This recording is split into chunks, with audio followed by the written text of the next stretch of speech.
Halo Sobat Dunia Seribu Besar, semoga Sobat selalu diberi kesehatan, panjang umur, dan rizki yang melimpah, amin.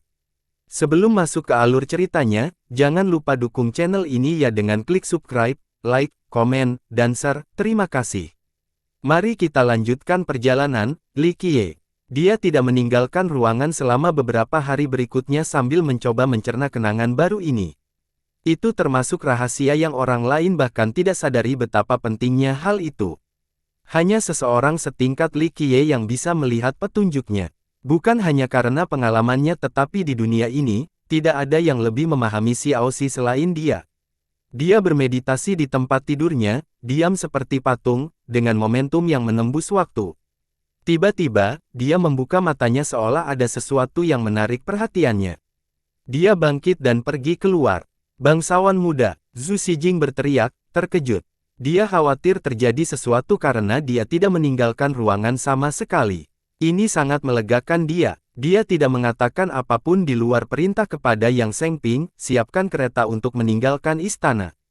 Sengping segera melaksanakannya. Dia tidak tahu apa yang ingin dilakukan Li Qiye, tetapi menyelidiki bukanlah pilihan yang tepat di sini, tidak butuh waktu lama dan dia memilih posisi pengemudi juga. Mereka meninggalkan istana dan akhirnya berhenti di sebuah gunung di sebelah barat. Tempat ini dikurangi dengan tumbuh-tumbuhan dan dedaunan yang subur. Banyak pohon tumbuh di daerah ini tapi entah kenapa, dedaunan di sini semuanya memiliki sedikit warna merah. Hasilnya, seluruh gunung tampak berwarna merah. Saat angin bertiup, dedaunan ini akan berkibar dan dari kejauhan menimbulkan pemandangan menyerupai gelombang darah. Li Qiye turun dari kereta dan menatap gunung dengan tajam. Tempat ini, Sengping terkejut melihat tujuan yang dipilih. Xijing datang dan merasakan ada yang tidak beres, gunung ini cukup aneh, saya mendengar seseorang berteriak. Tidak ada, Sengping menggelengkan kepalanya dan tersenyum, Anda pasti mendengar dedaunan unik di daerah ini. Mungkin gelombang darah mengira sedang mendengar teriakan marah. Mungkin, jawab Xijing. Tidak, Li Qiye berkata, dia bisa mendengar sesuatu yang tidak bisa Anda dengar, bukan karena inderanya yang unggul, melainkan karena rasnya dan bakat bawaannya. Inilah salah satu alasan mengapa orang menganggap balapan ini menyeramkan. Dia sebenarnya mengatakan yang sebenarnya. Ada teriakan. Sengping terkejut sekaligus penasaran dengan bakat bawaan ini. Dia sadar akan ketidakpopuleran ras tersebut. Rumor mengatakan bahwa Mutebane tidak beruntung, tidak ada hal baik yang akan terjadi jika ada orang itu. Tapi sekarang, sepertinya ada hal lain yang terjadi. Xijing juga terkejut karena dia tidak mengetahui hadiah khusus ini. Bagaimanapun, jumlahnya sedikit dan tersebar di seluruh 3 dewa. Dia berpikir bahwa dia hanya mendengar sesuatu sebelumnya. Li Qiye sudah mendaki gunung sementara 2 orang lainnya sedang melamun sehingga mereka harus mengejar ketinggalan. Di punggung bukit, dia melihat sebuah loh batu. Itu datar dan tua tanpa simbol atau kata apapun, tatapannya menjadi tajam sekali lagi. Jeritan marah datang dari bawah tempat ini, kata Xijing. Ada legenda seperti itu di tempat ini. Mungkin itu nyata. Sengping menambahkan matanya dan berkata, nah, tempat apa ini? Xijing menjadi penasaran. Sengping tersenyum kecut, gunung ini diberi nama Relinquisite Bones. Nenek moyang yang sangat luar biasa dari Insane Court dimakamkan di sini. Xijing menjadi semakin penasaran, leluhur, nenek moyang harus dikuburkan di kuil atau kuburan. Kenapa di sini? Apakah ini tabletnya? Sengping tidak tahu harus menjawab apa karena itu adalah sesuatu yang tidak ingin dibicarakan orang di pengadilan gila. Karena dia orang berdosa, tidak memenuhi syarat untuk upacara pemakaman resmi. Li Qiye berkata datar. Sengping memaksakan senyum, tidak tahu harus menambahkan apa lagi. Ketertarikan gadis itu semakin bertambah. Grand Sword adalah tempat yang kecil jadi dia tidak tahu terlalu banyak tentang Insane Court lainnya. Dia menatap Sengping dengan penuh harap, ingin tahu apakah itu benar atau tidak. Dia menghela nafas, menyadari bahwa Li Qiye ingin membantu gadis itu sehingga dia membutuhkan lebih banyak pengetahuan tentang sistem sebelum mendapatkan tempat di eselon atas. Ya, bangsawan muda benar. Sengping harus mengungkapkan, leluhur tua yang dimakamkan di sini sangat kuat, kebajikan dewa sejati. Dia adalah salah satu leluhur paling berbakat dan menciptakan hukum yang menantang surga. Sayangnya, Metode ini kemudian ditutup, tidak ada murid yang diizinkan untuk mengolahnya. Anda harus mengingat hal ini. Dia pintar. Mengapa demikian? Dia bertanya. Seng Ping tidak dalam posisi sebagai junior untuk mengkritik leluhur lama. Dewa sejati masih memberikan kontribusi besar pada sistem Dao sebelumnya. Karena dia memasuki jalan sesat. Li Qiye membantu. Ya, pelahap darah sesat adalah seni terlarang di sistem kami. Siapapun yang kedapatan melakukan pelanggaran akan membuang atau budidayanya hancur.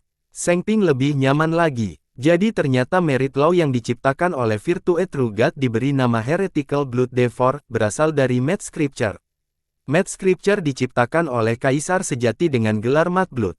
Kaisar khusus ini mempunyai pencapaian yang cukup besar dalam jalur kegilaan dan kegilaan, namun kebajikan membawa lebih jauh lagi. Mengapa ini merupakan seni terlarang? Ini adalah pertama kalinya dia mendengar tentang hukum prestasi ini. Itu meminum darah musuh secara langsung, membuat penggunanya menjadi gila. Semakin banyak darah, semakin ganas dan gila, yang menghasilkan kekuatan lebih besar. Oleh karena itu, banyak orang di sistem kami yang membudidayakannya. Sayangnya, hal itu menimbulkan permusuhan dari sistem Dao lain karena ketidakpeduliannya. Nanti, kami tidak punya pilihan selain menghancurkannya. Seng Ping merasa sentimental karena membicarakan masa lalu yang harus dilupakan. Karena penolakan pengadilan gila, kebajikan sangat ingin mengembalikan kekuatan ini ke masa keemasannya. Hukum kelayakannya memungkinkan dia untuk mengalami ledakan kekuatan yang hampir tak terhentikan. Anggota lain dari sistem mengikuti kelanjutannya nanti. Dia dan kelompoknya tidak dapat menghentikan dan mengalahkan musuh dari sistem lain, membantai mereka dalam proses. Namun, sifat kejam dari seni ini dianggap sesat oleh sistem lain. Begitu saja, reputasi Insane Court goyah. Banyak sistem di Myriad Lineage memutuskan untuk membentuk aliansi dan menyerang Insane Court. Mereka menyatakan niat mereka untuk menghancurkan keturunan sesat tersebut. Pengadilan gila tidak memiliki peluang untuk menghentikan lokasi ini. Perang skala penuh tentu saja berarti kehancuran. Oleh karena itu, pelindung sumber Dao sebelumnya, Asura Heaven Butler, harus membunuh kebajikan. Setelah menjatuhkan Dewa Sejati Kebajikan, pengadilan gila juga menjatuhkan banyak murid yang telah mengembangkan seni sesat. Pada akhirnya, ini adalah masalah yang bertahan hidup atau hanya masalah waktu sebelum orang lain menjatuhkan Insane Court. Seluruh sistem bekerja sama dan berhasil mengatasi bencana ini. Sejak saat itu, hukum undang-undang pelahap darah sesat dilarang dengan perintah besi, tidak ada sistem yang diizinkan mengolahnya atau akan ada konsekuensi yang serius. Sejak saat itu, seni tersebut dianggap tabu, tidak ada yang berani, apalagi ikut serta dalam hujan. Badai khusus ini merupakan krisis eksistensial bagi Insane Court. Beberapa anggota aliansi sudah menyerang perbatasan istana. Melalui upaya belaka, mereka berhasil menyelesaikan masalah tersebut. Mereka kemudian mengisolasi diri dari dunia luar, tidak mengizinkan murid manapun meninggalkan sistem. Itu adalah cara untuk menghentikan sisa-sisa penggarap seni ini agar tidak merugikan orang-orang dari sistem lain. Ini akan menimbulkan pukulan besar bagi reputasi mereka yang sudah rusak. Di sisi lain, sistem ini sangat tidak menyenangkan. Beberapa ingin memecah pengadilan gila. Hal ini berakhir dengan isolasi total dari Insane Court untuk mencegah eskalasi. Pada saat yang sama, tindakan ini berfungsi sebagai cara bagi generasi mendatang untuk memulihkan diri hingga tiba saatnya mereka dapat bangkit kembali. Pada akhirnya, orang-orang tidak ingin membicarakan bagian sejarah ini, terutama kisah tentang kebajikan Tuhan yang sejati. Inilah alasan mengapa Yang Seng Ping berbicara dengan enggan. Dewa sejati kebajikan menyebar di sini. Si Jing berbicara dengan ragu-ragu. Itu benar. Seng Ping teringat akan hal lain, ketika Dewa Sejati Kebajikan dibunuh oleh leluhur Heaven Butler, dia berteriak dengan marah dan menyatakan akan kembali ke negeri ini. Dia menatap Si Jing sambil mengatakan ini karena dia mengatakan ada seseorang yang berteriak di tempat ini. Sekarang dia mengusulkan, mungkin itu adalah ucapan Dewa Sejati. Terlebih lagi, dia tidak mengerti mengapa ras Mutebane itu istimewa, tetapi sekarang, dia tahu mengapa Li Qiye tetap menjaganya. Junior seperti mereka memang kurang berwawasan luas dibandingkan dengan nenek moyang seperti Li Qiye. Dia merasa cukup senang karena mereka mengambil langkah paling bijaksana dalam mengikuti Li Qiye. Tempat ini telah diganggu. Li Qiye menyela renungannya. Ikut campur. Seng Ping terkejut dan berkata dengan pelan, benarkah? Hanya sedikit murid yang jarang datang ke sini karena sistem tidak mengizinkan adanya persembahan seremonial. Hukumannya cukup berat. Kebajikan Dewa Sejati telah melakukan banyak hal untuk sistem sehingga cabangnya cukup berpengaruh. Meski telah meninggal, keturunannya akan selalu mengingat leluhur yang tak terkalahkan tersebut. Oleh karena itu, sistem Islam beragama tidak ingin terulangnya jalan sesat. Seseorang sedang mengembangkan seni pelahap darah sesat. Li Qiye berkata dengan tenang. Mustahil. Seng Ping menjadi telapak tangan dan kaki menyerah. Seni ini telah memberikan begitu banyak ahli dan leluhur, membuat mereka berjalan di jalur kegilaan. Bayangkan saja, menikmati selama 10 tahun tidak seefektif satu kali sesi mencerna darah. Hal ini tentu akan berdampak pada siapa saja. Ketika ada jalan pintas untuk mencapai kesuksesan dengan kecepatan tertinggi dan sedikit usaha, siapa yang tidak mau mengambilnya? Banyak yang pasti akan melakukannya sementara beberapa orang terpilih mampu mempertahankan hati mereka. Seng Ping tidak percaya karena sistem telah mengawasi dengan ketat hukum kelayakan ini. Segala sesuatu yang berhubungan dihancurkan atau disegel, tidak ada seorang pun yang berani melewati batas ini karena potensi konsekuensinya. Jika Li Qiye benar tentang seseorang yang mengembangkan seni ini, hasilnya akan sangat mengerikan. Kegilaan dan bahaya akan kembali melanda sistem. Otoritas dalam sistem mungkin berubah. Li Qiye menarik dan berkomentar. Seng Ping setuju dengan pernyataan ini, meskipun dengan enggan dan ketakutan. Para pembudidaya ini tentu ingin merebut kekuasaan dan pengaruh lagi. Dengan demikian, klan Wang yang memimpin saat ini akan menjadi orang pertama yang diserang, sama dengan Wang Han. Stempel otoritas masih ada di tangan. Dia akhirnya merasakan gelombang arus bawah dan potensi masalah. Itu jauh lebih buruk dari yang dia bayangkan. Meminum darah benar-benar meningkatkan kekuatan seseorang sebanyak itu. Si Jing punya pertanyaan yang lebih sederhana. Tentu saja, Li Qiye tersenyum dan berkata, kami menggunakan binatang untuk membuat pasta, obat-obatan untuk membuat pil, prinsipnya semuanya sama. Tubuh kita mengandung esensi dunia seperti binatang, terutama darah kita yang bahkan lebih berharga, umur panjang kita mengandung darah benih kehidupan dan kekuatan, tidaklah berlebihan untuk mengatakan bahwa setelah mencapai level tertentu, darah lebih berharga dari apapun. Setetes darah kekuasaan tidak ternilai harganya. Namun, hukum dunia ini tidak mengonsumsi jenis Anda sendiri. Melakukan hal tersebut dianggap terjerumus ke dalam jalan sesat atau jahat. Hal seperti ini telah terjadi berkali-kali di masa lalu dan masih terjadi hingga saat ini. Melahap dunia dan kehidupan tidak akan pernah hilang. Mata Li Qiye menjadi dalam setelah menyatakan hal ini. Si Jing tidak tahu bahwa pembakaran darah hanyalah hal yang mendasar. Di zaman kuno, manusia telah melahap seluruh dunia dan seluruh keberadaan, seperti leluhur liar samsara. Bagus sekali, cukup dalam. Mengkonsumsi jenismu sendiri berarti jatuh ke jalan sesat. Sebuah desahan muncul, menampilkan bahwa ada pendatang baru yang berdiri di sana. Itu adalah seorang lelaki tua dengan jubah sederhana dan pedang tergantung di punggungnya. Sulit untuk menentukan usianya meskipun rambutnya sudah beruban karena vitalitasnya masih bergairah. Seng Ping kaget melihat ini. Dia adalah seorang juara sejati namun dia tidak bisa melihat seseorang di dekatnya. Ini membuat rambutnya berdiri tegak. Bolehkah saya menanyakan nama Anda, rekan Daois? Orang tua itu maju ke depan dan menangkupkannya ke arah Li Qiye. Li Qiye meliriknya dan berkata, Li Qiye, tapi kamu belum pernah mendengarnya.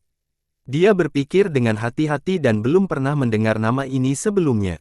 Di sisi lain, Seng Ping dan Si Jing jelas terlihat seperti berasal dari pengadilan gila.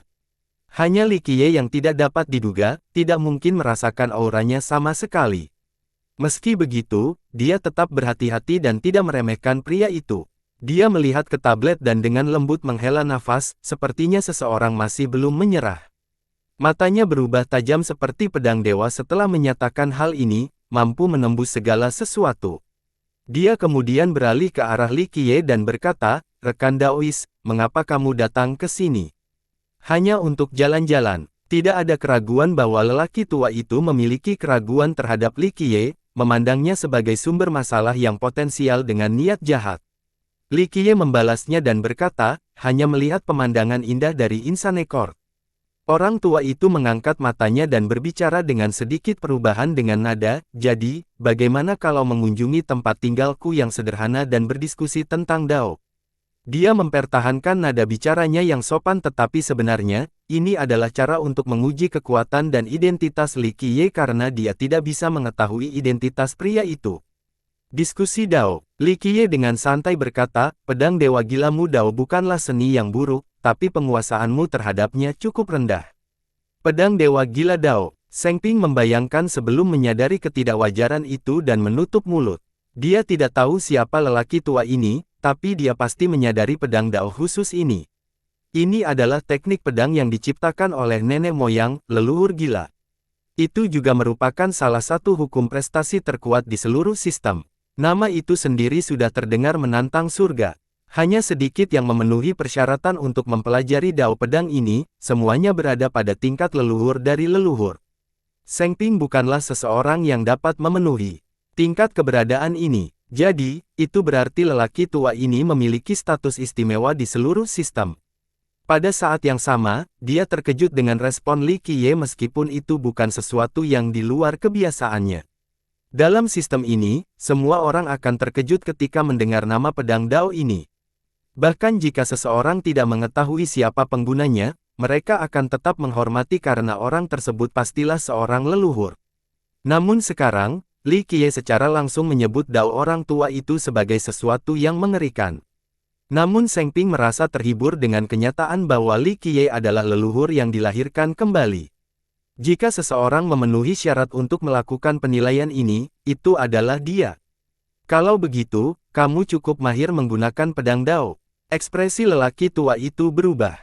Dia mundur satu langkah dengan tajam. Dia bukanlah orang yang angkuh dan meremehkan segalanya. Namun, dia percaya bahwa dia tak berkompetisi dalam Dao pedang ini di seluruh sistem kecuali mendiang nomor. Tapi sekarang, alasan harga dirinya dihina oleh Li Qiye, pria yang tampak muda, tidak peduli bagaimana dia melihatnya, pria ini tidak mungkin lebih tua darinya. Dapat dimengeri mengapa dia kesal, mengingat masalah. Bukan karena aku belum mengolahnya jadi itu hanya tebasan biasa, mungkin 30% lebih lemah dari leluhur gila. Li Qiye berkata dengan acuh tak acuh. Orang tua itu merasakan keinginan untuk muntah darah. Dia tidak akan berani mengaku sebagai yang terbaik dalam kendo ini, tapi dia jelas tak tertandingi saat ini dalam sistem ini. Tapi sekarang, Li Qiye berkata bahwa tebasannya hanya 30% lebih lemah dibandingkan nenek moyang mereka. Latihan seni ini seumur hidup tidak berada pada level yang sama dengan tebasan biasa dari pemuda yang percaya diri ini. Untungnya, lelaki tua itu memiliki temperamen yang baik dan tidak terlalu pemarah. Dia menarik napas dalam-dalam dan berkata dengan sungguh-sungguh, saya menjadi tidak mampu dan tidak mampu karena usia tua, tolong beri saya 1 atau 2 petunjuk. Tidak perlu untuk itu, Li Qiye dengan santai berkata, kamu tidak akan mampu menangani lebih dari beberapa gerakan. Akan sangat merugikan sistem jika kehilangan leluhur untuk Anda. Tentu saja, lelaki tua itu merasakan darahnya semakin bergejolak. Dia telah bertemu dengan banyak karakter sombong dan arogan, tetapi tidak sampai pada tingkat menunjukkan penghinaan. Dia tidak percaya ada seseorang yang lebih kuat dalam sistem daripada dia saat ini, apalagi menjatuhkannya dalam beberapa gerakan. Sementara itu, Seng Ping hanya bisa mendengarkan dengan kepala menunduk, tidak berani menyela pembicaraan kedua leluhur. Jangan yakin, Li Qiye melanjutkan, pedang dewa gila Dao fokus pada kegilaan yang terkendali, gila namun tidak geram. Ada dominasi dalam kegilaan sejati, yang pantas bagi seorang raja. Pedang Dao Anda gila dan pembohong tetapi ada sedikit kekacauan. Ini hanyalah tingkat dasar dari seni ini, jalanmu masih panjang sebelum memahami kedalaman sebenarnya. Li Qiye meluangkan waktu untuk menjelaskan Dao, menyampaikan dasar-dasarnya. Orang tua itu mendengarnya dan melihatnya seolah-olah dia hantu. Tidak ada seorang pun di sistem ini yang tahu lebih banyak tentang pedang Dao selain dia, tapi Li Qiye sangat paham dengan kekurangannya.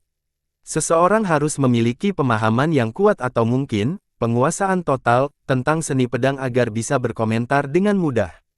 Sayangnya, pemuda ini mampu melakukannya. Dia tidak tahu dari mana orang ini berasal sehingga dia memahami ilmu pedang dengan baik. Ini sungguh mencengangkan. Dia menarik napas dalam-dalam dan menangkupkannya lagi, bolehkah saya bertanya dari mana asal Anda? Li Qiye dengan acuh tak acuh berkata, jika kamu ingin tahu siapa aku, pergilah melakukan upacara pemujaan di istana. Orang tua itu terkejut sekali lagi. Dia yakin tidak ada seorang pun di sistem yang akan berbicara dengannya seperti ini. Bahkan nenek moyang yang lebih tua pun akan memperlakukannya dengan hormat, apalagi menuntut upacara. Dia menjadi sangat kesal karena tidak mengetahui apa yang sedang terjadi. Siapa pemuda ini? Apa yang membuatnya begitu percaya diri? Tiba-tiba, cahaya berdarah melintas dan menghilang jauh ke selatan. Tempat ini cukup jauh dari istana kerajaan. Bahkan master yang kuat pun tidak akan bisa mendeteksinya. Namun, Li Qiye langsung berbalik untuk menatap wilayah selatan. Orang tua itu juga merasakan sesuatu dan melakukan hal yang sama. Dalam sekejap mata, dia tahu bahwa pemuda ini pasti lebih kuat darinya. Kesadaran pria itu lebih besar, dan kesadarannya dibangun berdasarkan kekuatan. Sayangnya, dia tidak peduli dengan masalah ini saat ini karena kilatan cahaya tadi menarik seluruh perhatiannya.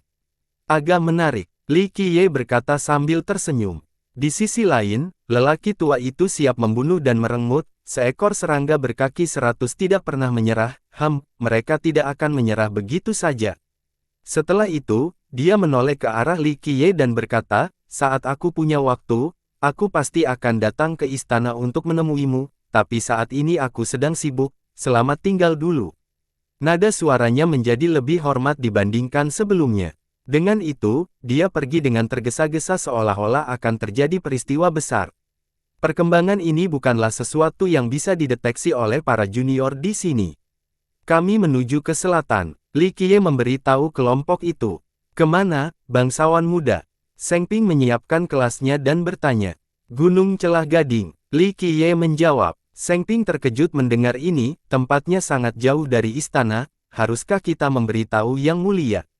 Tidak diperlukan. Li Qiye mewakili lengan bajunya, dia sedang sibuk saat ini. Lihat saja, sebuah peristiwa besar sedang terjadi. Seng Ping tidak mengatakan apa-apa dan menjadi sangat gugup. Dia bukan seorang visioner tetapi dia bisa merasakan badai yang sedang terjadi.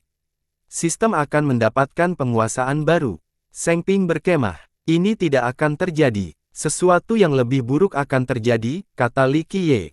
Hal ini membuat Seng Ping mencengkeram kendalinya untuk membuat kudanya melaju lebih cepat. Sesuatu yang besar telah terjadi di Ivory Gap ketika kelompok tersebut sampai di sana. Ivory Gap adalah pegunungan besar dengan perbukitan di mana-mana. Puncak-puncak yang menjulang tinggi mencapai langit sementara lembah-lembah yang dalam tertanam di bumi. Ini menghasilkan sejumlah besar bahan obat dan rumput, taman menggambarkan pembohong untuk sistem semacam itu. Oleh karena itu, binatang buas dan serangga beracun sering mengunjungi daerah tersebut. Hal ini mengakibatkan banyak korban jiwa. Untuk beberapa alasan yang tidak diketahui, Insanekor tidak menghargai pegunungan ini, membiarkan keadaan tertutup. Ada masa-masa di mana pelaksanaan ini benar-benar diberlakukan. Apalagi cabang utama istana kerajaan tidak masuk, tidak ada yang tahu alasannya. Pada hari ini, kabut darah tiba-tiba mengepul di area ini. Beberapa orang mengatakan bahwa itu dimulai sebagai pancaran darah dari lembah yang tidak diketahui. Itu berubah menjadi untaian yang lebih kecil dengan refraksi yang mengkristal, cukup indah. Terlihat sesosok tubuh kecil dengan sulur-sulur akar yang keluar dari lembah, hanya seukuran telapak tangan. Ia kemudian bersembunyi lebih jauh ke dalam pegunungan. Apa itu? Banyak yang melihatnya langsung menyadari fenomena visual ini. Itu ginseng darah, cepat kejar. Seorang tetangga tua dengan penglihatan tajam, berteriak dan melompat seperti naga untuk mengejar. Berita tentang ginseng darah menyebar ke seluruh sistem.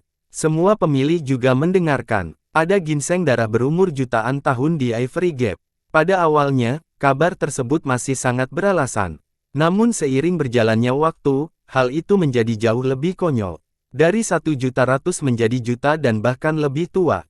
Lalu ada pula yang mengatakan sistemnya setua sistemnya atau bahkan lebih tua. Ini adalah ginseng berumur triliunan tahun. Ketika keluar, akan ada sinar darah yang mengkristal dan fenomena visual, kuda jantan emas membawa harta karun, Lingzi menanam buah. Ginseng darah ini adalah raja dari semua obat. Seseorang menceritakan versi cerita yang hidup. Benar, Yang setua ini berada pada tingkat keabadian, hanya diperuntukkan bagi kaisar sejati. Beberapa orang merasa skeptis. Tentu saja, tuanku melihatnya secara langsung. Pembicara bersumpah, ginseng ini sebesar kepalan tangan dan berbentuk seperti orang tua. Sulurnya seperti janggut abu-abu, ketika muncul mata air keemasan dengan bunga beterbangan ke bawah. Begitu banyak tanaman obat tua yang bersujud setelah melihatnya. Pria yang bersemangat itu menyiarkan kemana-mana dengan isyarat yang berlebihan. Orang-orang saling melirik setelah melihat ini. Murid-murid dari seluruh sistem secara alami datang ke pegunungan ini. Memang benar ginseng darah telah keluar, namun validitas umurnya masih diteliti, tidak ada yang bisa menentukan usia sebenarnya tapi ini adalah jenis obat yang berharga. Jika itu benar-benar ginseng berumur 1 triliun tahun, itu akan sangat berharga. Kecelah gading. Tidak ada yang bisa duduk diam, baik tua maupun muda. Itu memiliki terlalu banyak kegunaan, pemulihan, penambahan kekuatan, dan tujuan jangka panjang. Itu adalah jenis obat mujarab jadi nilainya cukup tinggi. Semua orang menginginkannya karena alasan ini. Kaum muda ingin lebih kuat, yang tua ingin hidup lebih lama. Yang Seng Ping juga mendengar berita ini dan menjadi terkejut. Meskipun dia belum mencobanya, dia sadar akan nilai yang sangat tinggi. Kau datang untuk mengambil ginseng darah, bangsawan muda. Seng Ping merasa bahwa Li Qiye terlalu menentang surga, menyadari bahwa akar ginseng akan segera muncul sebelum orang lain. Mungkinkah tidak ada apapun dalam sistem ini yang bisa disembunyikan darinya? Li Qiye hanya tersenyum dan tidak menjawab. Tentu saja, dia punya alasan berbeda untuk datang ke sini. Ginseng tidak terlalu penting karena dia tidak kekurangan bahan obat. Dia menyuruh Seng Ping untuk memperlambat seolah-olah dia tidak terburu-buru untuk mencapai pegunungan. Bangsawan muda, kita harus sampai di sana dulu dan mengambil ginsengnya. Seng Ping menjadi rasa penasaran dan mengumpulkan keberanian untuk bertanya. Jika mereka menginginkannya, biarkan mereka mencobanya. Lebih menyenangkan jika bersama orang banyak. Li Qiye tertawa kecil dan tetap tidak terburu-buru. Seng Ping mengira itu aneh. Jika dia tidak pergi ke sana untuk membeli ginseng, lalu bagaimana caranya? Gemuruh. Tiba-tiba, ledakan keras muncul di langit dengan kecepatan berlari kencang. Itu sangat intens dengan momentum yang luas dan aura yang menakutkan. Para petani dengan cepat memberi jalan bagi mereka. Pemimpin wajib militer ini adalah seorang wanita lapis baja. Dia dengan gagah menunggangi kuda jantannya di depan dan melakukan perjalanan dengan kecepatan kilat. Legiun Chu. Seorang ahli terkejut dengan penampilan mereka. Kam Chu adalah salah satu dari 4 kekuatan besar dalam sistem ini. Kam ini memiliki banyak legiun yang terdiri dari beberapa sekte dan klan, oleh karena itu dinamakan Kam Chu. Chu Qingling akan pergi sendiri.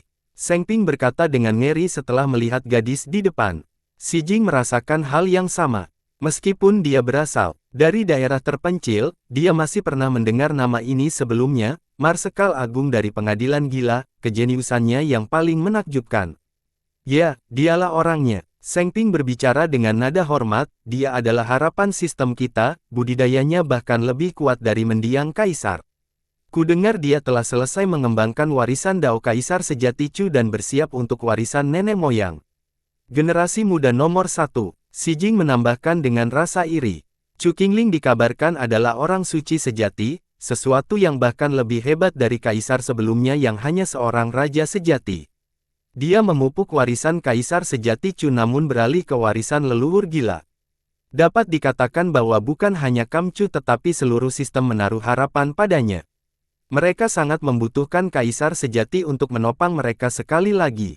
Oleh karena itu, dia menghabiskan sebagian besar waktunya untuk berlatih dan jarang bertanya tentang hal-hal duniawi. Meskipun demikian, dia mempertahankan status prestisiusnya, menjadi yang paling berbakat dalam sistem. Dia bukan hanya pemimpin Kam sejati tetapi juga Marsekal Agung Pengadilan Gila dengan banyak pasukan di bawahnya. Mendiang kaisar perlu mengandalkannya ketika dia masih hidup. Oleh karena itu, kemunculannya di pegunungan ini mengejutkan banyak klan dan garis keturunan. Sepertinya itu benar-benar ginseng tua atau dia tidak akan datang sendiri. Seng Ping berkemah. Dalam beberapa hari berikutnya, Li Qiye tidak terburu-buru seperti orang lain. Orang-orang terus berlari dan berlari melintasi seluruh penjuru.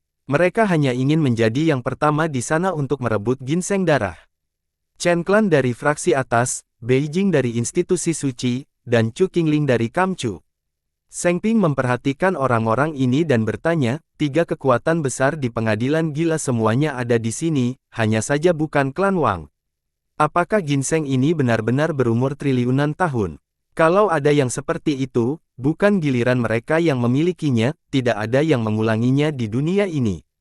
Li Qiye mendengus. Bangsawan muda, kenapa kamu pergi ke sana jika bukan karena ginsengnya? Seng Ping akhirnya bertanya, Anda akan mengetahuinya ketika orang-orang dari Wang datang. Jika Wang Han tidak muncul, maka sesuatu yang besar sedang terjadi. Li Qiye menutup matanya dan berkata dengan santai. Seng Ping menjadi takut karena mendapat peringatan buruk. Apakah yang mulia akan datang? Seng Ping merasakan hawa dingin merambat di punggungnya. Meskipun dia tidak bisa memahami masalah secara keseluruhan, dia masih bisa melihat gelombang yang berfluktuasi. Siapa yang tahu? Li Qiye menjawab, jika tidak, itu berarti dia telah kehilangan kekuasaan, Wang tidak lagi mendukungnya, jadi gelarnya hanya akan tinggal nama. Jika dia bisa datang, itu menunjukkan bahwa dia telah mendapatkan dukungan dari klan dan sebuah revolusi akan terjadi pada sistem.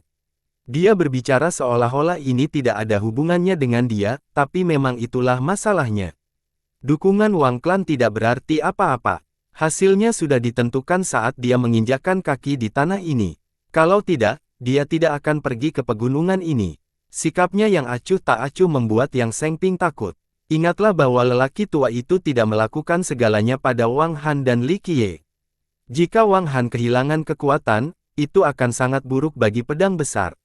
Kelompok itu membutuhkan beberapa hari lagi sebelum sampai ke Ivory Gap. Saat mereka sampai di kota tepat di luarnya, sudah ada lautan orang yang menunggu. Para pekemah di sini adalah panggilan ahli. Sebagian besar berasal dari klan atau legiun dalam sistem. Ini tentu saja merupakan pemandangan yang menakjubkan. Apakah pantas untuk menggerakkan begitu banyak orang hanya demi satu akar ginseng darah? Sepertinya pertempuran besar akan terjadi. Oleh karena itu, orang-orang besar dari generasi terakhir dapat mengetahui bahwa ada sesuatu yang salah, bahwa badai sedang terjadi. Legiun dari kekuatan besar semuanya ada di sini kecuali Wang. Klan mempengaruhi lainnya juga mengirimkan pasukan mereka. Hal ini mengakibatkan mayoritas kekuatan militer dalam sistem hadir. Sayangnya, Wang yang saat ini mengendalikan sistem tidak ada. Ini benar-benar membuat banyak orang bingung. Seng Ping tahu bahwa perubahan kekuasaan akan terjadi setelah melihat pemandangan ini. Tiga kekuatan besar lainnya tidak akan menyia-nyiakan waktu dan energi mereka untuk hal lain. Dia menghabiskan beberapa waktu mencari penginapan untuk kelompoknya. Ini adalah saat yang tepat untuk berbisnis bagi mereka. Penggarap dari berbagai tempat sedang beristirahat dan menunggu untuk melihat perkembangan selanjutnya. Meskipun beberapa ahli telah memasuki pegunungan untuk mencari ginseng, legiun dan klan sedang menunggu di luar. Hal ini membuat orang lain lebih berhati-hati dan mereka memutuskan untuk tidak ikut serta. Tidak ada yang tahu apa yang akan terjadi. Jika sistem tersebut mengalami revolusi sekarang, orang-orang yang berada di dalam pegunungan akan terjebak dan tidak ada cara untuk melarikan diri. Kelompok itu duduk di sudut yang tidak mencolok, tidak menarik perhatian apapun. Pada akhirnya, itu bukanlah pukulan besar atau apapun. Saat server membawakan makanan dan anggur ke meja, sekelompok orang berpakaian bagus masuk ke penginapan. Pemimpinnya adalah seorang pemuda yang cukup akrab dengan kelompok tersebut, Peng Weijin. Tuan Muda Peng ada di sini. Banyak ahli yang mengenalinya. Meskipun Weijin bukan masalah besar, klannya cukup terkenal. Yang paling penting, ia mendapat dukungan dari fraksi atas. Mereka juga dekat dengan klan Chen melalui pernikahan selama bertahun-tahun. Klan Chen mengendalikan fraksi atas saat ini, banyak sekte dan kekuatan di faksi ini adalah sekutu mereka, jadi orang bisa dengan mudah membayangkan betapa kuatnya Chen. Karena hubungan ini, banyak yang mengetahui siapa Peng Weijin. Karena Peng berada di istana, sebagian besar orang pada akhirnya perlu meminta bantuan mereka. Di sini, Tuan Muda, beberapa murid dengan cepat mendekat untuk mencoba menjilat. Weijin merasa senang melihat orang-orang ini datang menyambutnya. Sepertinya klannya masih berpengaruh. Dia melihat sekeliling dan akhirnya melihat kelompok Li Qiye di sudut. Ekspresinya secara alami berubah menjadi jelek. Sesi memutuskan di Arrogance Enterprise adalah peristiwa paling abadi dalam hidupnya. Logikanya, dia seharusnya menjauhi Li Qiye setelah pelajaran tadi. Namun kini, dia tidak mencoba lari melainkan mengambil napas dalam-dalam dan menuju ke arah kelompok tersebut. Mengapa? Karena segalanya telah berubah. Wei Jin ingin membuat pria itu membayar penghinaannya 10 kali lipat atau dia tidak akan pernah bisa lepas dari amarahnya. Seng Ping terkejut melihat ini. Wei Jin seharusnya pintar sekarang dan kabur. Sebaliknya, dia cukup berani untuk mendekat. Wei Jin melihat ke arah kelompok itu dan mencibir, suasana hatiku sedang baik-baik saja sekarang dan tidak akan prospekmu. Henyalah sekarang, jangan muncul di hadapanku lagi. Li Qiye masih mengabaikannya dan terus minum. Tuan Muda Peng, mohon perhatikan kata-katamu. Seng Ping mengerutkan kening. Pria itu tahu bahwa mereka mendapat dukungan Wang Han namun masih berani mengambil tindakan seperti ini. Tutup mulutmu. Wei Jin berteriak, Yang Seng Ping, kamu seharusnya memuji kekayaanmu karena aku tidak datang untuk menjemputmu, tapi sekarang, kamu berani berbicara padaku seperti ini. Pengiriman yang tiba-tiba menarik perhatian semua orang. Mereka tidak tahu, mengapa orang ini marah pada 3 orang lainnya. Kalau begitu, apa yang kamu inginkan? Seng Ping meringis, menyadari bahwa pria itu telah menemukan bantuan. Apa yang aku inginkan? Wei Jin tersenyum, Seng Ping, jangan kira dukunganmu masih ada. Haha, kamu mungkin belum mendengar beritanya, ini sudah berakhir untukmu juga. Wei Jin tentu saja membicarakan Wang Han karena dia telah mendengar sesuatu dari istana. Klan Wang ingin mengganti perwakilan mereka. Ekspresi Seng Ping berubah setelah mendengar ini. Dia merasa ada sesuatu yang salah saat Wang Klan tidak hadir dalam hal ini. Itu berarti ada sesuatu yang berubah dalam kekuatan itu, mungkin Wang Han benar-benar kehilangan kendali. Yang Seng Ping memang terpengaruh oleh komentar tersebut. Kehilangan kekuatan Wang Han sama sekali tidak baik untuk pedang besar karena mereka selalu dekat dengan cabangnya. Sadarlah sekarang sudah terlambat. Wei Jin cukup senang melihat perubahan ekspresi Seng Ping, dukunganmu sudah selesai, jadi siapa yang akan menontonnya sekarang? Tunggu saja, aku tidak hanya akan menginjakmu tetapi juga akan membuat sektemu menghilang dari dunia ini. Wei Jin tidak berusaha menyembunyikan kegembiraannya sama sekali. Dia telah mendengar beberapa rumor di klan Wang tentang beberapa tetua yang ingin memecat Wang Han dan menggantikannya dengan murid laki-laki, mungkin untuk menjadikannya kaisar berikutnya. Seorang murid laki-laki yang lebih baik akan mampu mengalahkan 3 kandidat kekuatan lainnya dengan lebih baik. Para ahli lainnya juga mendengar Wei Jin. Mereka berdebat dan berdebat dengan tenang. Jadi itu leluhur yang Seng Ping dari Pedang Agung. Saya mendengar sekte itu cukup dekat dengan klan Wang. Wang benar-benar mencoba mengubah perwakilannya. Orang besar dengan kekuatan berbeda terkejut mendengar berita ini. Wei Jin berasal dari istana sehingga jalur informasinya lebih cepat daripada yang lain. Mengingat situasi saat ini, hal ini mungkin terjadi karena Wang tidak ada di sini saat ini, tidak seperti 3 kekuatan besar lainnya. Ancaman terang-terangan seperti itu membuat Seng Ping merasa kesal dan kesal. Tentu saja, dia tahu bahwa permusuhan tidak bisa dihindari setelah memuat kali terakhir dan dia juga tidak menyesalinya. Dia berbalik ke arah Li Qiye, menunggu semua dan perintah apapun. Sayangnya, Li Qiye tidak mempedulikan orang ini dan terus melakukan urusannya sendiri. Wei Jin ingin mengancam kelompok itu terlebih dahulu karena dia yakin, sekarang mereka adalah anjing yang tertindas. Terlepas dari situasi mereka, Seng Ping hanya menatap Li Qiye tanpa menjawab. Matanya menjadi dingin dengan kilatan mematikan. Dia membayangkan licik, nak, kamu tidak akan tersenyum lama-lama. Wang tidak lagi memegang kendali sehingga tidak ada yang bisa melindungi Anda. Pada saat itu, Anda akan mengalami nasib yang lebih buruk daripada kematian. Belum terlambat untuk mulai mengemis sekarang, mungkin aku akan merasa kasihan dan bisa mengampunimu.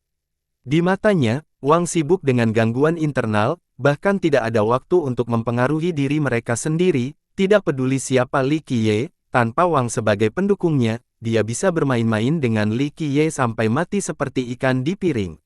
Oleh karena itu, dia ingin mengancam mereka terlebih dahulu agar hari-hari mendatang mereka akan menjadi malapetaka dan kesuraman sehingga mereka tidak dapat istirahat malam yang nyenyak. Ketika semuanya beres nanti, dia akan menyiksa dan membunuh mereka. Oleh karena itu, dia cukup berani untuk melontarkan ancaman tersebut. Ini adalah cara dia untuk melampiaskan dan menikmati kebahagiaan balas dendam. Semua mata tertuju pada Li Qiye sekarang. Mereka tidak tahu bagaimana pemuda ini telah menyinggung Wei Jin dan klan Peng. Jika dia tidak memiliki dukungan yang kuat dan masih memprovokasi Wei Jin, itu memang bunuh diri. Turunlah dan mulai bersujud dan aku akan mengampuni nyawamu. Li Qiye tiba-tiba mengucapkannya tanpa melirik ke arah pemuda itu. Udara menjadi beku di dalam penginapan ketika semua orang melihatnya dengan tidak percaya. Sial, siapa anak ini? Berani berbicara dengan tuan muda Peng seperti ini. Seseorang terkejut. Seorang murid klan ingin menjilat dan mencibir, bodoh, kamu mencari kematian. Bajingan, aku akan membuatkanmu daging cincang.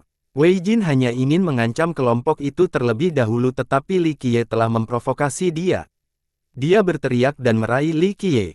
Bam! Seng Ping dengan cepat menepis tangan. Dia hanyalah pahlawan sejati sedangkan Seng Ping adalah juara sejati.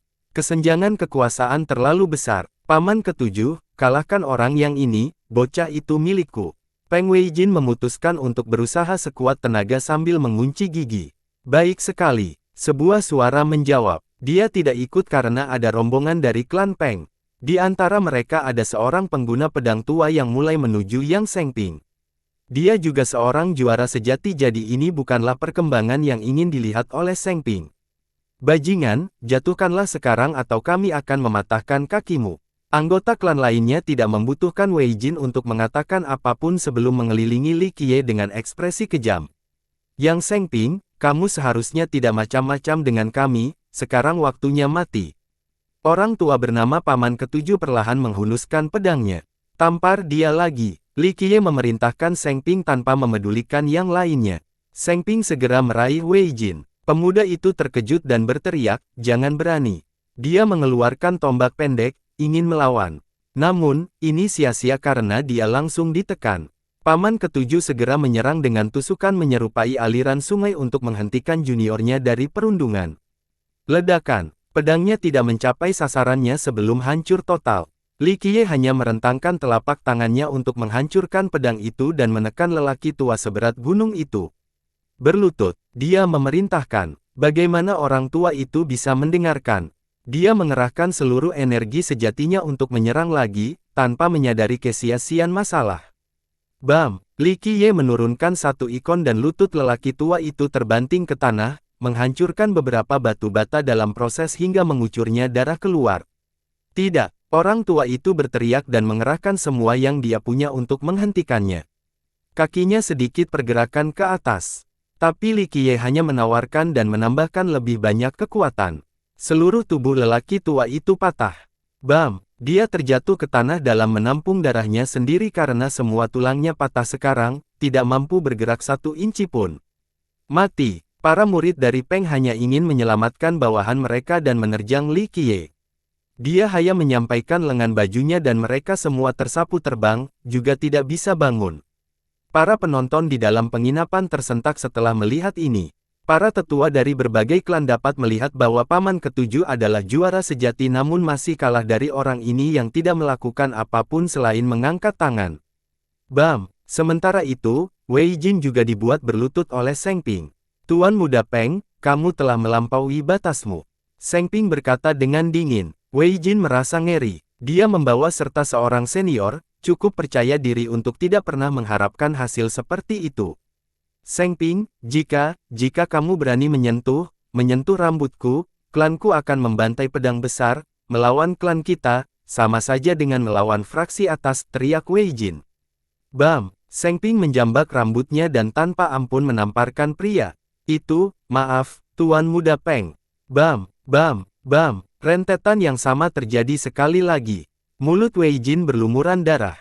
Tidak dapat mengingat satu pelajaran pun. Li Qiye menggelengkan kepalanya dan berkomentar dengan santai.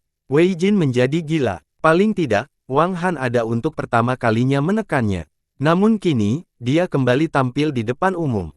Penghinaan yang tidak terganggu. Bam! Bam! Bam! Tamparan yang tajam dan jelas menggema di seluruh penginapan hingga membuat takjub banyak orang. Bukankah ini terlalu berlebihan? Tidak menyia-nyiakan muka apapun untuk klan Peng, perseteruan yang tidak dapat didamaikan. Bahkan mungkin memusuhi fraksi atas. Seseorang menarik napas dalam-dalam dan berkemah.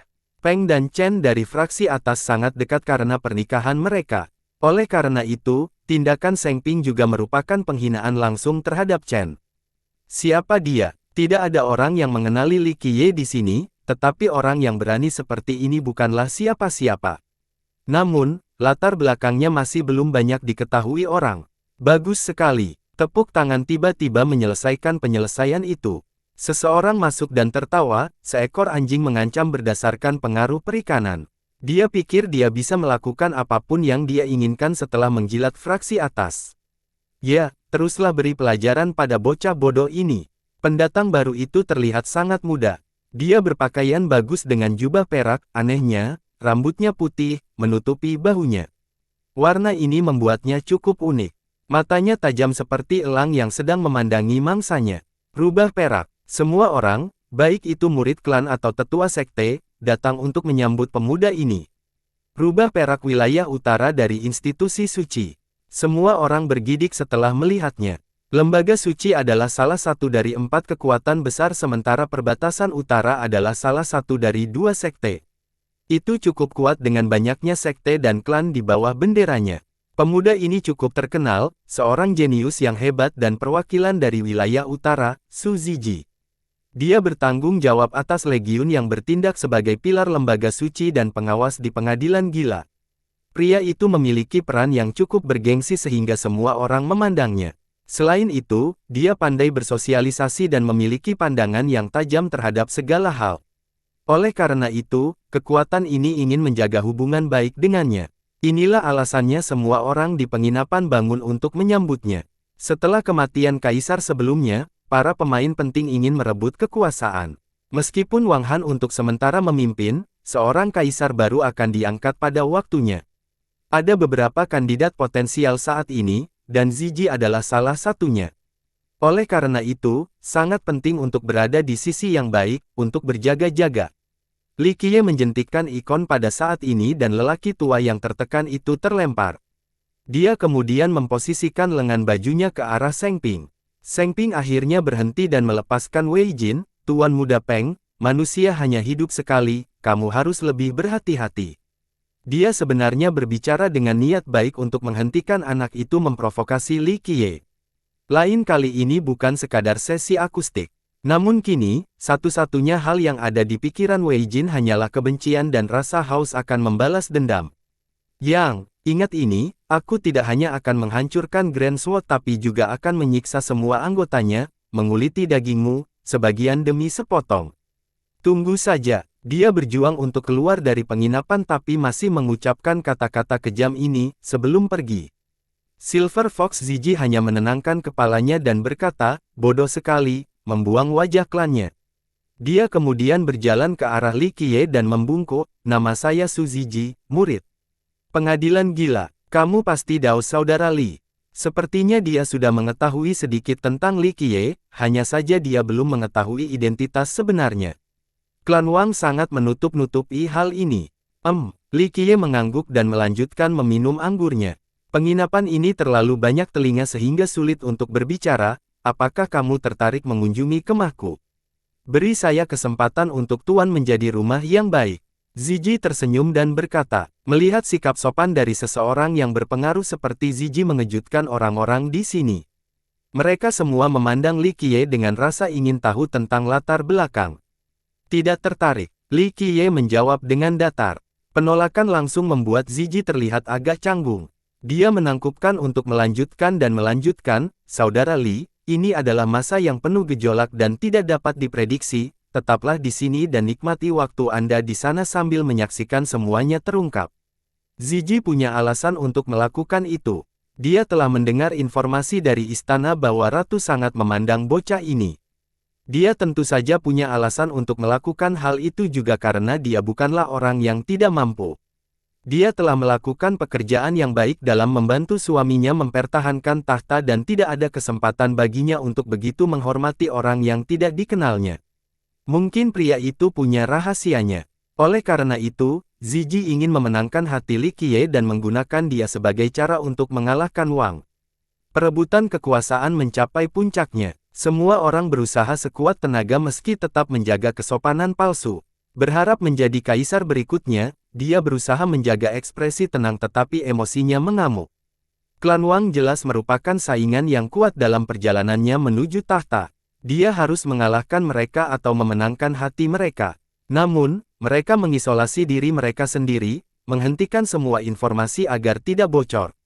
Oleh karena itu, Ziyi benar-benar membutuhkan Li Qiye untuk mengetahui apa yang sedang terjadi. Ini adalah bidak catur yang diperlukan untuk melakukan langkah selanjutnya. Dia ingin melihat apakah orang ini layak dihormati Wang Han.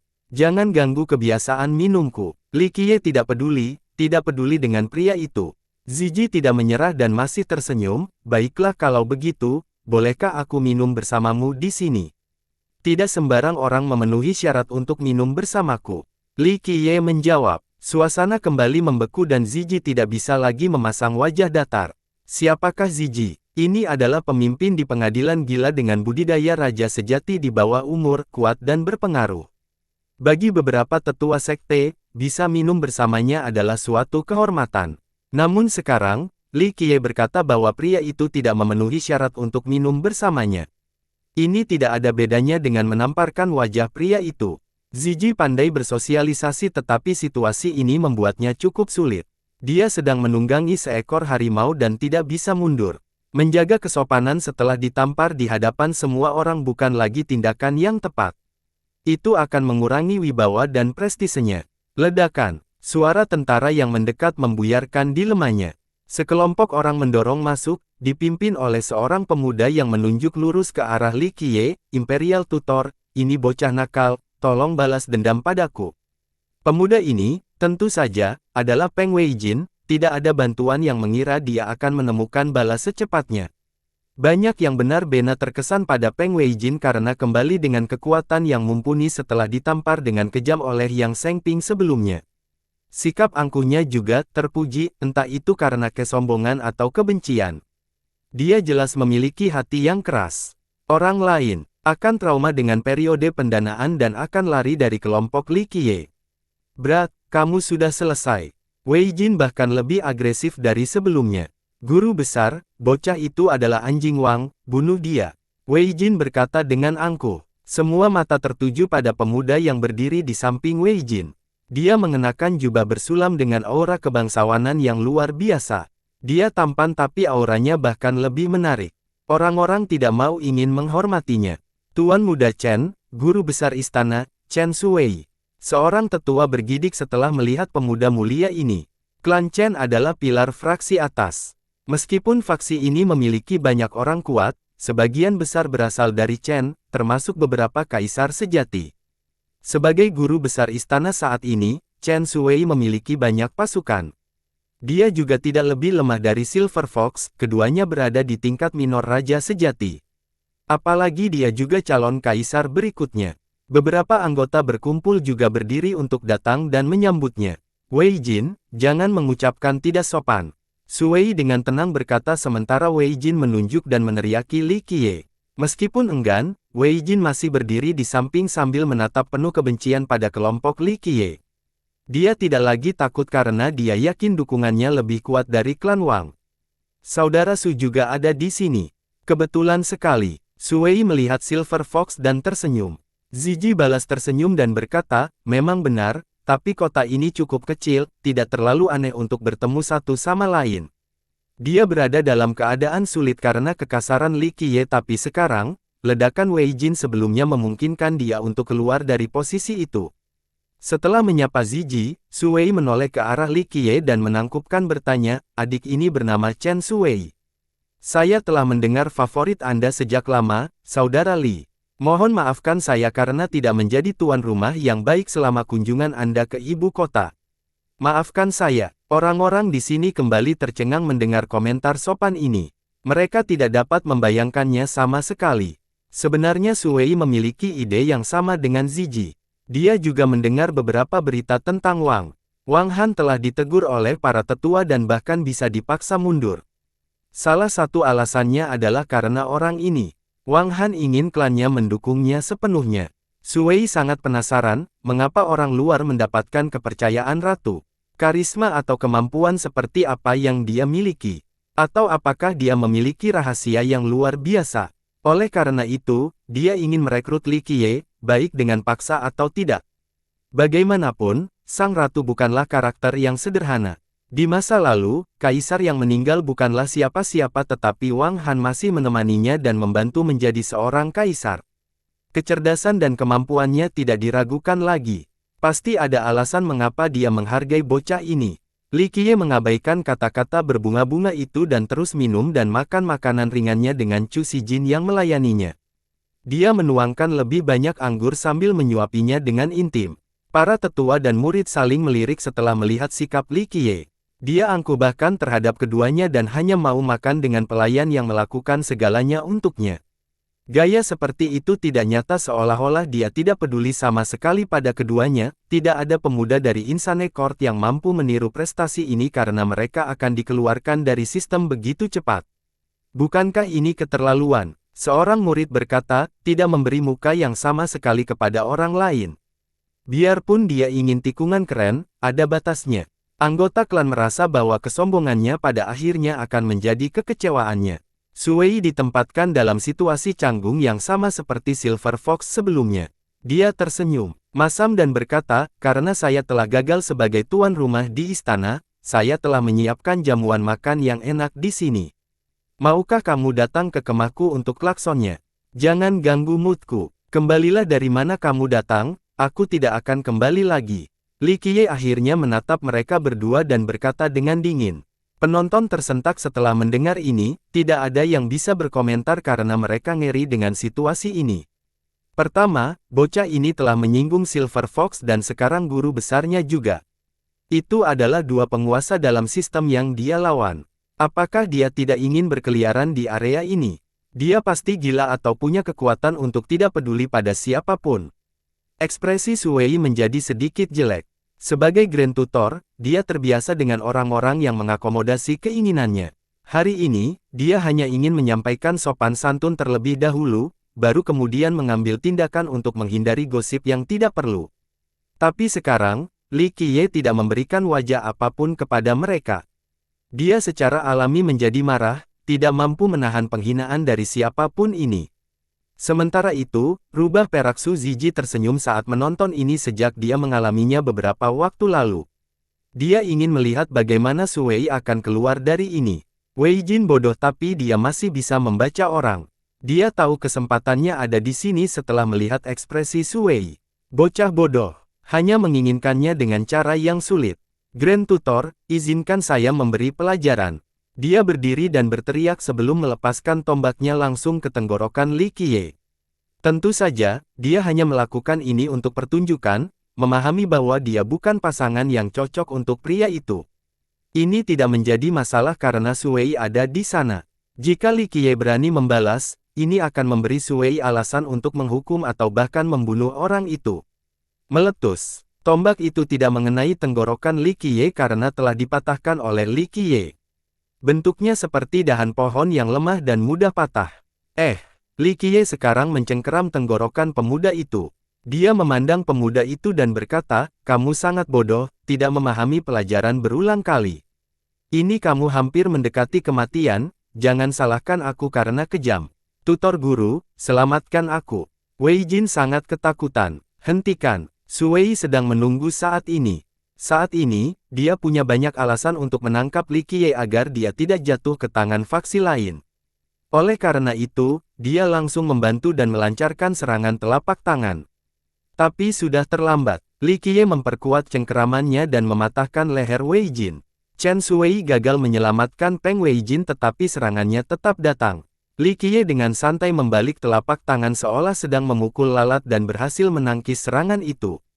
Berdebar, berdebar, berdebar. Pukulan santai itu membuat Sui terhuyung mundur beberapa langkah sambil terengah-engah. Energinya berputar tak terkendali, tidak ada keraguan bahwa dia telah kalah dalam pertukaran pertama ini. Bam! Tubuh Wei Jin yang tak bernyawa terjatuh ke tanah dengan mata terbuka lebar karena takjub. Dia tidak menyangka akan mati ketika dukungan terbesarnya ada di sisinya. Itu tentu saja merupakan kematian yang penuh kemarahan dan keengganan. Ekspresi Sui lebih menjadi buruk lagi. Pertama, membunuh Wei Jin di depannya adalah tindakan tidak hormat lainnya, sebuah deklarasi perang. Pada saat yang sama, dia tahu bahwa dia telah bertemu dengan seorang master. Meski begitu, dia tetap tidak gentar. Dia cukup kuat untuk menduduki posisi Grand Tutor dan klannya tidak pernah takut pada siapapun di pengadilan gila. Suasana menjadi tegang saat semua orang berdiri menyaksikan adegan ini. Kematian Wei Jin bukanlah sebuah masalah kecil, meskipun Peng tidak sebanding dengan Chen, tapi masih cukup kuat. Lebih penting lagi, Wei Jin tetaplah adik Su Wei. Membunuh pria di depan Su Wei merupakan perolehan yang jelas bagi Su Wei dan Chen. Semua mata tertuju pada Li Qiye. Orang ini tidak hanya sombong tetapi juga memiliki kekuatan untuk mendukungnya. Namun, seorang pun di pengadilan gila bisa memperlakukan Chen dan fraksi atas dengan cara ini. Bocah ini bisa bertahan hidup hari ini tapi tidak tahun ini. Seorang penatua. Semua orang mengerti bahwa fraksi atas pada akhirnya akan dibunuh. Peng tidak akan membiarkan hal ini berlalu begitu saja, begitu pula dengan Chen. Kematiannya hanya tinggal menunggu waktu saja. Saudara Li, kamu telah melewati batas. Pengadilan gila adalah tempat yang sah, pembunuhan tidak disengaja. Su Wei berkata dengan ekspresi dingin. Silver Fox mencibir setelah melihat ini, pria Su Wei ini mungkin mengharapkan kematian Wei Jin sepanjang waktu agar punya alasan untuk menangkap Li Qiye. Akulah hukumnya, Li Qiye berkata lalu menghabiskan seluruh cangkir anggurnya dalam satu tegukan. Penonton tercengang, begitu pula Zizi. Komentar arogan ini sudah melampaui batas. Apa otoritas yang berkuasa di pengadilan gila? Itu pastinya sistem Dao dan ajaran leluhurnya. Bahkan seorang kaisar pun tidak akan berani menyebut dirinya sebagai hukum. Komentar seperti ini menunjukkan penghinaan terhadap ajaran leluhur dan sistem Dao itu sendiri. Sebenarnya dari lubuk hati yang terdalam, itu bukanlah masalah besar. Beberapa orang berada di atas hukum pada setiap generasi, namun menyatakannya secara terbuka adalah masalah yang berbeda. Ini adalah bentuk rasa tidak hormat secara besar-besaran, semua orang akan bersatu untuk menjatuhkan seseorang yang mengatakan ini. Nada yang besar sekali, Su Wei tersenyum. Semakin arogan Li Qiye, semakin banyak alasan yang dia miliki untuk menghukumnya. Landasan moral yang tinggi ada di dalamnya saat ini. Anda berani memberontak melawan sistem. Dia melanjutkan, saya tidak peduli dari mana Anda berasal tetapi saya dan fraksi atas tidak akan membiarkan orang seperti Anda ada. Berhentilah mengoceh. Li Qiye mewakili lengan bajunya, fraksi atas. Provokasi saya dan saya akan membunuh kalian semua. Enyahlah sekarang. Kerumunan orang terkejut. Orang ini gila dengan menyatakan berani ini. Fraksi atas adalah salah satu dari 4 kekuatan besar dan klan Chen adalah garis keturunan kekuasaan, tidak ada seorang pun yang berani berkomentar seperti ini kecuali mereka adalah kaisar sejati. Jadi, semua orang memandang seolah-olah dia orang gila. Ketidaktahuan adalah keberanian. Su Wei dengan dingin berkata, menyerahlah dengan sukarela atau aku akan mematahkan semua tulangmu dan menyeretmu keluar seperti anjing mati. Dia kemudian memberi isyarat dan para ahli di sekelilingnya di sekeliling meja Li Qiye. Saat ini, semakin banyak orang menantikan langkah Li Qiye selanjutnya. Dia masih santai dan senyaman biasanya, menunggu Si Jing memberi makan. Mengapa tentara resmi ada di sini? Sebuah suara dingin menginterupsi situasi tegang. Seorang gadis masuk, kehadirannya mencerahkan tempat itu seperti seekor naga yang mengunjungi tempat tinggal udang yang sederhana. Mata semua orang menjadi cerah. Dia mengenakan pakaian perang tetapi ini tidak menyembunyikan sosoknya, payudara penuh dan kaki panjang di atas kulit seputih salju. Orang bisa jatuh cinta pada pandangan pertama setelah melihat wajahnya. Dia sempurna dari atas ke bawah. Hal yang lebih menarik perhatian orang daripada kecantikannya adalah auranya. Dia sedingin es, anggun dan penuh rasa hormat tanpa perlu pernyataan tegas. Tidak ada yang berani menatap lurus ke matanya. Dia juga memiliki energi yang menyerupai auman naga dan burung. Phoenix. Jenderal Phoenix yang melonjak, Marsekal Agung ada di sini. Seorang tetua diam-diam mengingatkan rakyatnya. Bahkan Su Wei dan Zizi menjadi khawatir dengan pendatang baru ini. Dia adalah Marsekal Agung Pengadilan Gila, Chu Qingling, juga pemimpin Kamchu dan jenius paling menakjubkan di Pengadilan Gila selain mengendalikan kekuatannya. Semua gelarnya terkenal di seluruh sistem. Para murid di sini mungkin tidak tahu siapa kaisar saat ini tetapi pasti tahu tentang dia. Membawa pasukan pribadi ke Ivory Gap adalah satu hal, tapi sekarang kalian semua ingin bertarung di jalanan seperti preman. Dia menyoroti Sui dan Ziyi. Jenderal, ini adalah kesalahpahaman. Ziyi berada di tempat yang lebih baik karena dia datang sendirian tidak seperti Sui. Sebagai Marsekal Agung saat ini, dia dapat memerintahkan semua pasukan dalam sistem, setidaknya di atas kertas. Misalnya, kekuatan besar lainnya memiliki pasukannya sendiri yang belum tentu mendengarkan perintahnya. Meski demikian, dia masih memiliki kekuasaan dan wewenang lebih besar dibandingkan dua lainnya. Pasukan Istana Sui dan pasukan Ziyi dari Lembaga Suci sebenarnya berada di bawah pengawasannya. Yang terpenting, dia adalah satu-satunya generasi muda yang telah melampaui batasan politik. Semua leluhur dalam sistem mendukungnya. Itu berarti dia tidak perlu membentuk kampnya dan meminta lebih banyak pengikut, tidak seperti yang lain. Dia adalah benih yang harus dibudidayakan, yang paling berharap untuk menjadi kaisar sejati. Seluruh sistem mengerahkan semua upaya mereka sehingga menguasai semua komando militer. Otoritasnya dijamin oleh nenek moyang. Nenek moyang ini berasal dari klan dan kekuatan yang berbeda, termasuk kedua pemuda itu sendiri. Hanya dalam waktu singkat, semua orang di dalam penginapan tidak berani melakukan apapun. Para tetua dan anggota klan menahan napas. Guru besar Chen Sui dan rubah perak Su Ziyi mendapat rasa hormat yang pantas melalui sapaan dari orang-orang ini. Namun hal ini tidak terjadi pada Chu Qingling. Mereka tidak berani bernapas dengan keras, apalagi datang dan menyapanya. Mereka memperlakukan dua orang lainnya dengan hormat tetapi hanya merasa kagum dan hormat. Otoritasnya jauh melebihi dua lainnya. Jika suatu hari, salah satu dari dua pria ini menjadi kaisar, prestise mereka belum tentu melebihi dirinya. Pada akhirnya, pengadilan memperlakukannya sebagai calon kaisar sejati. Ini adalah sesuatu yang diakui oleh kekuatan dimanapun.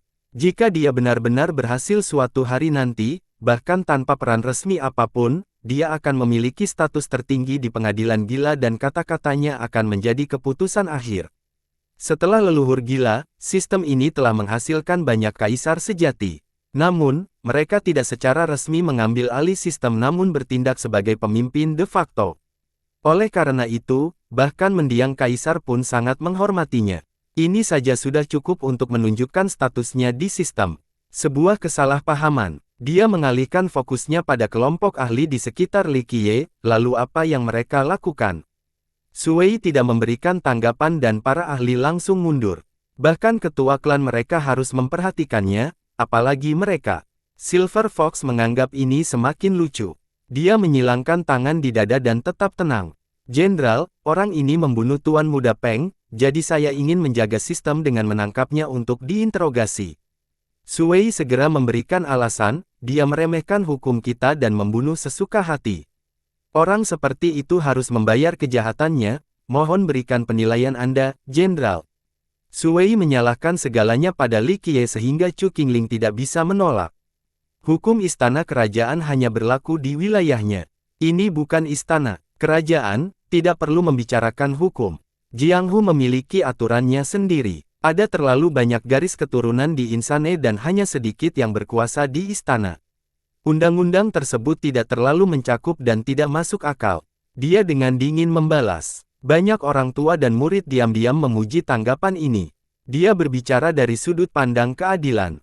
Bagaimanapun, hanya sedikit garis keturunan yang benar-benar bertanggung jawab atas istana dan memiliki kekuatan militer. Mewakili cabang ortodoks ini tidak berarti mereka bisa mengendalikan semua garis keturunan di bawah sistem. Ini adalah cara untuk semua sistem di tiga dunia, bukan hanya pengadilan gila. Para penanggung jawab tidak mencampuri urusan internal sekte lain, selama mereka tidak memberontak atau ikut serta dalam perjuangan politik. Jika tidak, orang-orang yang bertanggung jawab bisa saja memberikan alasan apapun untuk menghancurkan sekte yang tidak mereka sukai dengan mengerahkan tentara, sehingga mengakibatkan tirani total. Jika itu terjadi, sistem Dao pada akhirnya akan jatuh. Sekte manapun bisa mengalami kemunduran, jadi memiliki banyak sekte yang berkembang sangat penting untuk menemukan penerus berikutnya yang mampu. Oleh karena itu, banyak orang yang memakan komentarnya. Lagi pula, tidak semua orang ingin bersaing memperebutkan istana. Jika Sui mengambil alih kekuasaan dan mempunyai kekuasaan untuk menghukum penggarap atau sekte manapun, tidak akan ada tempat yang aman di istana. Chu Qingling dan pandangan ke depannya melegakan mereka semua. Paling tidak, istana kerajaan tidak akan bertindak terlalu kejam jika dia ingin menjadi kaisar sejati. Dia menyoroti Sui dan melanjutkan, sejak Tuan Muda Peng dihilangkan, Peng secara alami akan mencoba dan membalas dendamnya.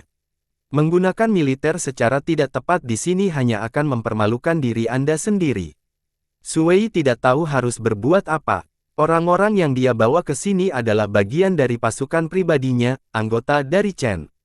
Namun, saat ini mereka berada di bawah panji pengadilan sehingga dia tidak bisa membantah omelannya. Sementara itu, Li Qiye, bintang pertunjukan, juga melakukan hal yang sama, minum dan membiarkan Si Jing memberi makan. Seng Ping berdiri di belakang Li Qiye dengan kepala menunduk. Dia tidak berani bernapas dengan keras. Ini adalah konflik antara tokoh-tokoh besar di pemerintah. Karakter kecil seperti dia tidak punya ruang untuk berbicara di sini. Qingling akhirnya melihat ke arah Li Qiye dan tidak menemukan petunjuk apapun meskipun telah diperiksa dengan cermat.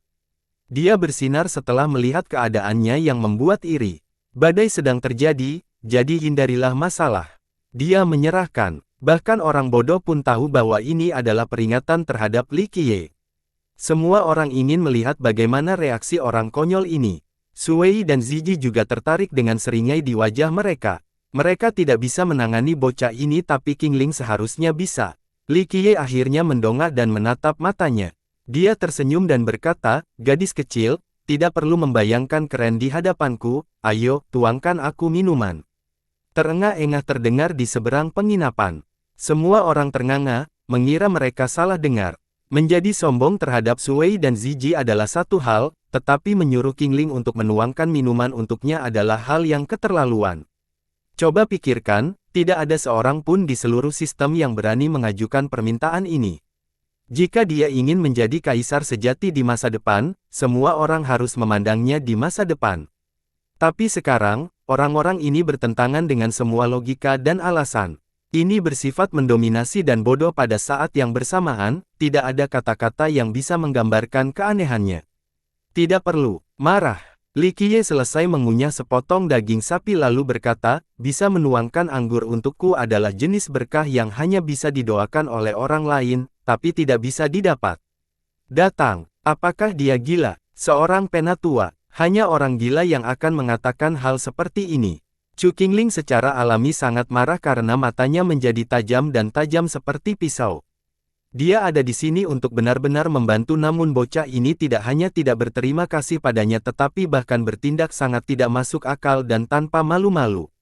Ini adalah tantangan bagi prestisenya, yang dia inginkan hanyalah mematahkan keasliannya saat ini. Ledakan, energi sejati melonjak di sekelilingnya. Percikan api membuat ngeri semua orang di sini. Orang-orang tahu bahwa ini adalah badai. Li Qiye telah membuat marah Chu Qingling. Mereka cukup pintar untuk mulai mundur, menyadari bahwa sekali Chu Qingling menyerang, semua orang akan terlibat dalam kekacauan ini. Mereka tidak ingin dekat dengan kekacauan ini karena mereka tidak ingin bunuh diri. Sebagai orang jenius nomor satu dalam sistem, dia memenuhi syarat untuk menjadi sombong. Rumor mengatakan bahwa dia sudah menjadi orang suci sejati, atau bahkan mungkin sedang mengambil langkah pertama menuju alam orang suci sejati. Bersambung.